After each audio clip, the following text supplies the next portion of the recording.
Most animals need little help when it comes to mating, but there's one species which is particularly unlucky when it comes to love. Attempts to breed giant pandas in captivity have largely been unsuccessful, but we've come here to Edinburgh Zoo to find out how the UK's only giant pandas are being prepared ahead of the mating season.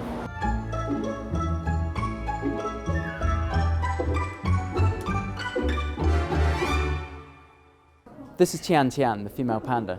There's a very short window of opportunity of only about 36 hours where she's in the right condition that means she'll be able to mate successfully. It means that absolutely everything has to be just right. Both she and the male panda, Yang Guang, both have to be mentally, physically and chemically ready to mate when they are finally put together. Male pandas only produce sperm for 4 months of the year. Yang Guang here is eating loads of bamboo at the moment to really try and build up his strength.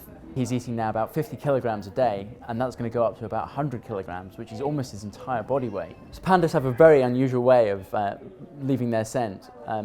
Yang Guan here is going around doing handstands around Tian Tian's enclosure when the keepers let him in there. His aim is to try and show off his virility. The pandas spend most of their time apart in separate enclosures, but there's a small grate which the keepers have opened to allow them to see each other at this very crucial time.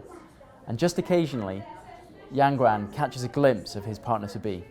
So every day the two pandas are brought inside and they undergo training to try and get them ready for taking blood samples and having ultrasound scans to find out whether Tian Tian is ready to breed and hopefully whether she's pregnant.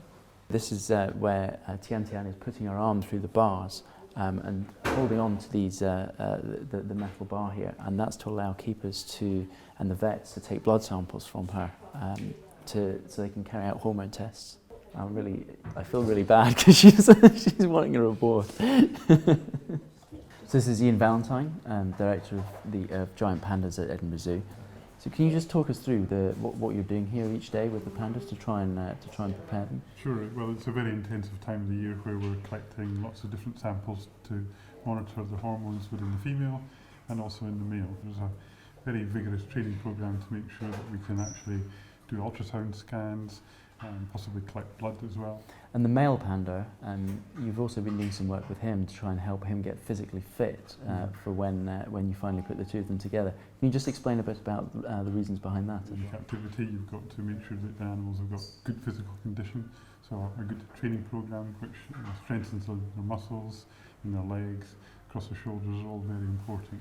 And to get them to do this, you're giving them rewards to encourage them to do this behaviour. The training program is based on positive reinforcement, which means that when they do the correct behaviour, they're given a food reward. And for the pandas, the good food reward is a bit of carrot or a piece of apple. So nothing too fancy, nothing too complicated. And the zoo's already prepared, should the pandas mate successfully. They've already got 2 incubators ready, should there be some little panda cubs that come along. Fingers crossed. I've got goosebumps from being that close to such amazing creatures. I know the odds are against them, but let's just hope that Tian Tian and Yang Guang have lots of little babies. Best of luck to you, fella.